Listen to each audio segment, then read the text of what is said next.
Halo teman-teman, sebelum mendengarkan kelanjutan ceritanya, jangan lupa like, komen, dan subscribe untuk mendukung channel ini agar terus berkembang. Terima kasih. Selamat mendengarkan. Bulan episode 21. Harimau kami berhenti berlari setelah memastikan kami telah pergi jauh. Aku melompat turun dari pelana dengan napas tersengal oleh perasaan tegang. Sally masih memeluk harimaunya sambil berseru-seru bahagia. Mata Sally terlihat berkaca-kaca, menangis. Harimau itu seakan tahu jika tuannya sedang senang. Dia bergerak rebah ke dasar hutan dengan Sally masih memeluknya. Harimau itu menggerung, berguling-guling, bermain-main. Aku tersenyum melihatnya. Kami dilingkupi kegembiraan berhasil lolos dari jamur beracun, sekaligus bertemu lagi dengan harimau kami. Bahkan Ali ikut mengelus-elus tengkuk harimaunya. 4 harimau kami baik-baik saja. Bulu dan surai mereka terlihat kotor oleh lumpur, tapi mereka tidak terluka, tidak kurang satu apapun. Harimauku menggerung menyundulkan kepalanya ke kakiku. Aku mengusap suaranya berbisik. Terima kasih. Kita bisa bermalam di sini, Rah. Ili menatap sekitar. Kami berhenti di tepi parit hutan, sekitar kami kering, tempat yang baik untuk bermalam. Aku mengangguk. Sally masih asik bermain dengan harimaunya beberapa saat, bercakap-cakap seolah hewan di depannya hanya seekor kucing rumahan yang imut menggemaskan. Sekali lagi aku bertemu penunggang salamander itu, aku tidak akan bicara sepatah pun. Aku langsung akan memukul mereka dengan pemukul kastiku. Ali berseru galak. Mereka licik sekali. Aku berani bertaruh. Merekalah yang mengganggu gorila di hutan, membuat gorila marah dan menyerang siapapun yang melintas. Kawanan gorila tidak agresif. Mereka tidak akan menyerang jika tidak diganggu. Juga kejadian di Danau Teluk Jauh. Mereka juga yang membuat penunggang kuda tenggelam. Mereka licik mengganggu gurita itu. Saat gurita menyerang kontingen lain, mereka pergi diam-diam. Ali benar. Sally sependapat dengan Ali, berdiri, harimaunya masih rebah. Mereka juga yang membuka pintu air bendungan raksasa, mengirim air bah untuk kita. Mereka telah melanggar peraturan paling penting kompetisi ini, larangan menyerang peserta lain. Akan kubalas jika bertemu. Aku menghela napas. Aku juga setuju dengan Ali dan Sally. Aku melihat sendiri ketika salah satu penunggang salamander mengirim petir meletupkan jamur-jamur. Tapi kami sedang lelah. Ini sudah lewat pukul 2 malam, saatnya beristirahat. Ili sudah menyalakan api unggun, meletakkan daun-daun lebar sebagai alas tidur. Tempat bermalam kami telah siap. Kamu sudah memecahkan petunjuk ketiga tadi, Rah? Ili bertanya. Aku mengangguk. Kerlap-kerlip jamur bercahaya menyuruh kita pergi ke barat. Bunga matahari itu akan mekar di tempat sesuatu yang bersinar dalam gelap, sesuatu yang jumlahnya jutaan. Ili terlihat semangat. Itu kabar baik ketiga malam ini. Kami berhasil lolos dari lembah jamur, berkumpul lagi dengan harimau, dan sekarang telah sempurna memecahkan 3 petunjuk. Kami tinggal menuju titik terakhir tempat bunga itu mekar. Tapi kita pikirkan hal itu besok pagi-pagi, Ili. Sekarang kita istirahat. Aku lelah sekali, bahkan kakiku terasa berat. Nyaris tidak bisa digerakkan. Setelah 18 jam berjalan kaki, saatnya kami istirahat. Masih ada 2 hari lagi sebelum bunga pertama itu mekar. Kami sudah di jalur yang benar.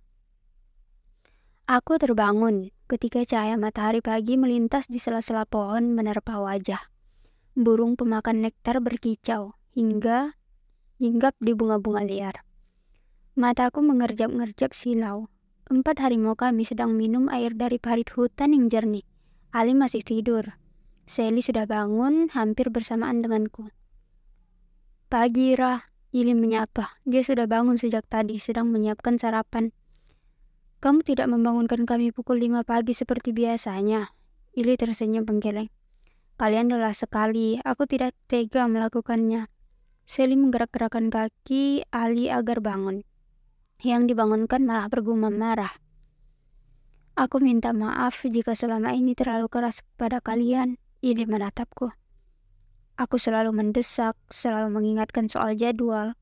Aku lupa, kompetisi ini bukan soal menang atau kalah, tapi tentang kita, tim kita yang saling membantu, saling menolong dan setia kawan. Kejadian tadi malam ketika penunggang salamander meletupkan jamur membuatku berpikir banyak. Dalam situasi tertentu, pola pikirku sama dengan mereka, menganggap kompetisi ini adalah segalanya. Aku ikut tersenyum memperbaiki anak rambut di dahi. Ali di sebelahku bangun, matanya masih menyipit. Sally bangkit mencuci muka di parit hutan. Kalau kamu bicara seperti itu, lama-lama kamu akan mirip Af, Ili. Mirip Af? Ya, selalu bijaksana dalam setiap kesempatan. Ili tertawa. Kamu mau sarapan? Ili menunjuk perapian. Dia sedang membakar makanan, aromanya yang lezat. Itu apa? Aku menebak-nebak apakah Ili berburu hewan? Ubi liar. Tadi aku sempat berkeliling, menemukan serumpun ubi liar. Tidak beracun, ada kawanan pelanduk yang juga makan ubi ini tadi. Kamu mau ubi bakar? Boleh, aku minta satu, Ili. Ali yang baru bangun, yang tidak ditawari, malah maju ke depan menjulurkan tangan. Ili tertawa. Kamu sebaiknya cuci muka dulu, Ali. Pagi itu kami punya menu sarapan baru. Ubi kayu ini lezat. Setelah tidur lelap 6 jam, kondisi kami segar dan perut kami juga penuh. Setelah sarapan, Sally sempat mencuci bulu dan surai harimau yang terkena lumpur. Penunggang salamander itu pasti sudah menuju ke barat sejak tadi malam. Ali membahas lagi tentang kejadian semalam saat kami berkemas-kemas, siap melanjutkan perjalanan. Jangan cemaskan mereka, Ali, Ili berkata santai. Setidaknya mereka tidak akan mengganggu kita lagi. Tidak mengganggu apanya? Mereka akan terus berusaha mencelakakan pesaing. Tidak, mereka sepertinya berpikir tadi malam kita tidak bisa kabur dari padang jamur. Mereka sudah pergi sebelum harimau datang menyelamatkan kita. Mereka tidak tahu kalau kita selamat. Itu akan menjadi keunggulan kita. Ali mengangguk, senang dengan hal itu. Saat mereka merasa aman, sendirian, tidak punya pesaing lagi, kita bisa memukulnya dari belakang. Bukan begitu, Ili? Ili tertawa tidak berkomentar. Menurutmu, Rah, apa sesuatu yang berjumlah jutaan dan bersinar dalam gelap? Sally bertanya. Dia sudah melompat ke atasmu, harimau. Bulu tebalnya terlihat indah setelah bersih kembali. Aku belum tahu, itu bisa di mana saja di wilayah barat, tapi kita pasti menemukannya, aku menjawab yakin. Percaya diriku kembali penuh pagi ini. Kalian sudah siap? Ili memastikan. Kami mengangguk. Ili memegang surai harimau memimpin di depan. Harimau kami segera melesat berlari menuju tujuan akhir tempat bunga matahari itu akan mekar. Hari ke-7 tinggal 2 hari lagi. Suasana riang juga melingkupi 4 harimau. Mereka berlari lebih lincah dan lebih cepat menembus hutan terus menuju barat. Keluar dari hutan dengan dasar berlumut dan penuh jamur itu, kami tiba di padang sabana, padang rumput dengan pepohonan besar di sana-sini. Berbeda dengan padang rumput di wilayah timur yang tingginya sepinggang, bertanah basah dan gembur. Padang rumput ini ditumbuhi rumput hanya setinggi betis, bertanah lebih keras. Dari kejauhan, di depan kami terlihat barisan gunung-gunung terjal menjadi tepi ujung padang sabana, sedangkan di sebelah kanan dibatasi hutan lebat. Harimau-harimau kami berlari gagah, kami memegang surai lebih erat. Selama perjalanan melintasi padang sabana, kadang terlihat kawanan hewan seperti jerapah sedang mengunyah dedaunan di atas pohon. Bedanya dengan jerapah di dunia kami, jerapah yang kami lihat memiliki tanduk melingkar, juga kawanan zebra. Berlarian menjauh saat melihat 4 harimau salju melintas. Zebra-zebra itu memang berwarna hitam putih, tapi coraknya bukan garis-garis, melainkan motif silang menyilang. Sejauh ini perjalanan kami lancar, tidak ada gangguan hewan buas manapun. Pukul 1 siang kami telah melewati separuh padang sabana. Ili memutuskan berhenti di salah satu oasis yang banyak terdapat di padang sabana. Hewan-hewan liar yang sedang asik minum di oasis menjauh melihat kami mendekat. Kami membuka bungkus perbekalan, membagi jatah makanan. Tidak bisakah kamu mencari ubi liar seperti sarapan tadi pagi, Ili? Ali mengeluh melihat bagiannya yang sedikit. Aku menyikut lengan Ali. Ubi liar itu bukan rumput yang tumbuh di mana-mana. Hanya ini sisa perbekalan dari perkampungan sawah. Dan kami harus berhemat agar perbekalan setidaknya cukup hingga nanti malam. Kami melanjutkan perjalanan setelah istirahat setengah jam, menuju ke arah barat, ke arah pegunungan terjal yang menjulang kokoh. Semakin dekat, pegunungan itu semakin terlihat jelas, dan itu bukan kabar baik. Matahari beranjak tumbang di hadapan kami. Warnanya merah membuat langit yang dipenuhi gumpalan awan tipis terlihat memerah. Sebentar lagi matahari akan tenggelam di balik pegunungan terjal. Ili menggebah harimau lebih cepat. Dia ingin kami tiba sebelum gelap agar kami bisa tahu seperti apa bentuk pegunungan yang harus kami lewati besok. Sally dan Ali mengeluh tertahan saat kami akhirnya tiba. Ini di luar dugaan. Kami awalnya mengira pegunungan ini hanya gunung bebatuan yang terjal, curam, tapi tetap bisa didaki. Pegunungan di depan kami lebih mirip dinding raksasa yang terbuat dari batu-batu kokoh. Tidak ada sama sekali pijakan untuk mendaki, dan harimau kami tidak bisa merayap di dindingnya. Tingginya nyaris 200 meter dengan dinding berwarna gelap. Apa kita bisa memutarinya, Rah? Sally membeli usul-usul khas Sally sejak perjalanan ini dimulai memutar. Dinding tinggi ini terbentang dari ujung utara sabana hingga ujung selatan. Butuh sehari semalam hanya untuk tiba di ujungnya.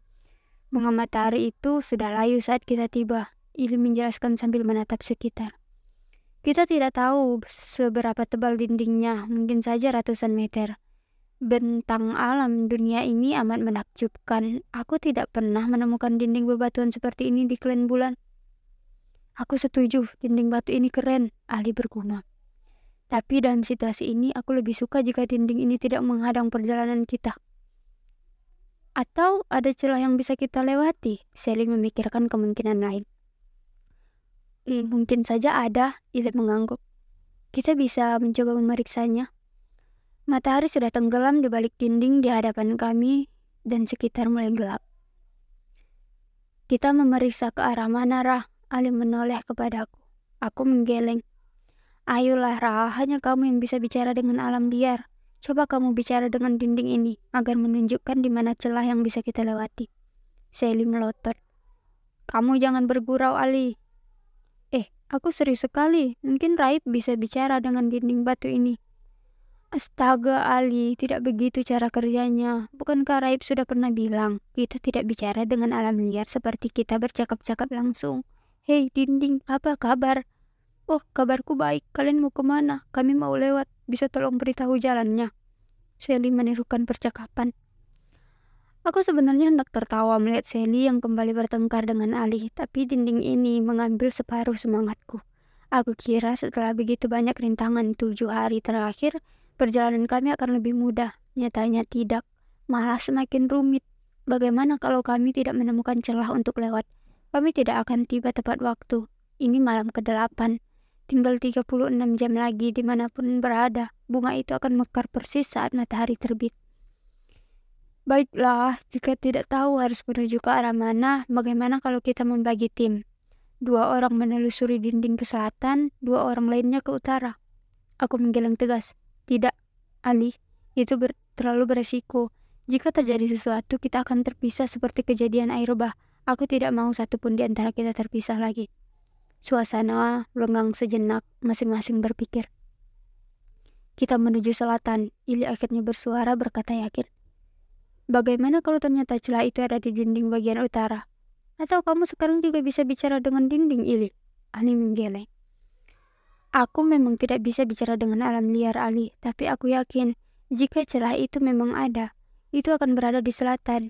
Jika kita ke utara, terus hingga ujung dinding ini, itu berarti kita kembali ke arah pegunungan besar berkabut, tempat petunjuk pertama, air terjun itu. Rasa-rasanya kecil sekali kemungkinan kita harus ke utara. Kami saling tatap. Argumen Ili masuk akal. Aku mengangguk. Kita menuju ke selatan. Kami bersepakat menggebah harimau. Ali, Sally, dan Ili di belakangku. Kali ini giliranku memimpin rombongan. 4 harimau salju berlari menelusuri dinding. Mata kami awas menatap ke kanan. Sally menyalakan sarung tangannya, membuat cahaya terang seperti senter. Diarahkan ke dinding. Jika memang ada celah, kami pasti melihatnya. Malam beranjak matang. Bintang gemintang dan bulan purnama tergantung di atas sana. Padahal sabana di sebelah kiri kami gelap sejauh mata memandang. Hanya derik serangga tanah yang terdengar. Hewan-hewan padang beranjak istirahat. Juga burung-burung sabana, mereka tidur berbaris di atas dahan pohon. 1 jam berlalu. Hanya dinding kokoh yang terus kami lihat. Jangankan celah, bahkan retak atau guguran batu pun tidak ada. Dinding itu menjulang seperti bayangan raksasa dengan tinggi 200 meter. Gerakan kami tidak seyakin sebelumnya. Kami sempat istirahat sebentar, menghabiskan perbekalan, kemudian melanjutkan memeriksa dinding. Terus ke selatan. 1 jam berlalu tidak terasa. Tetap sia-sia. Kami sudah jauh sekali mengikuti alur dinding. Tidak ada celah yang kami bayangkan. Seharusnya ada yang membuat tangga ke atas sana. Ali mengeluh di atas punggung harimaunya, mulai putus asa. Tangga buat apa? Sally bertanya.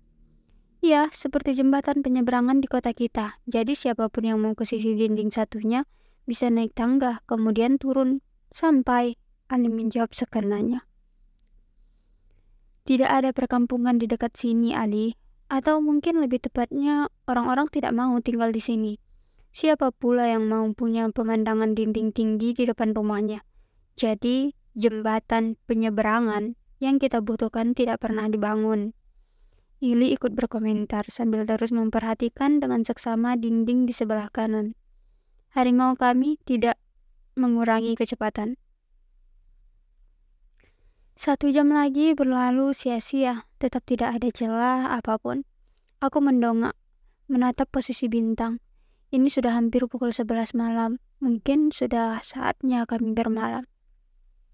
Bagaimana dengan penunggang salamander? Apakah mereka bisa melewati dinding ini? Sally bertanya. Salamander bisa merayap di dinding. Mereka melewati dinding ini seperti cecak disuruh memanjat tembok. Maka sama sekali tidak ada masalah. Ali menjawab kesal. Ini tidak adil. Hewan tunggangan mereka bisa melakukan banyak hal seperti berenang dan merayap. Mungkin jika salamander itu bisa terbang, kontingen licik itu tidak perlu lagi susah payah melintasi seluruh negeri. Kami terdiam memikirkan kalimat Ali, lenggang sejenak. Jika kita tidak bisa melewati dinding ini, kita tidak akan pernah tiba tepat waktu di tempat bunga itu mekar. Ili membuka suara. Aku tidak hendak mendesakmu, tapi mungkin sebaiknya kita lanjutkan 1 jam lagi hingga tengah malam. Mungkin di menit-menit terakhir kita menemukan celah itu. Jika tetap tidak ada, kita akan beristirahat. Baiklah, kami sudah telanjur menelusuri dinding ini 5 jam. Tambahkan 1 jam lagi mungkin tidak masalah. Kami bosan, kecewa, kesal, dan frustasi menatap dinding ini. Tapi fisik kami masih segar karena yang berlari sejak tadi adalah hewan tunggangan. Berbeda sehari sebelumnya, kami yang harus berjalan kaki. Harimau kami juga terlihat baik-baik saja. Aku bisa merasakannya dari surai yang kupegang. Harimauku tidak keberatan terus berlari. 1 jam berlalu, lagi-lagi hanya dinding kokoh yang ada. Aku memutuskan bermalam. Ili kali ini langsung menyetujuinya.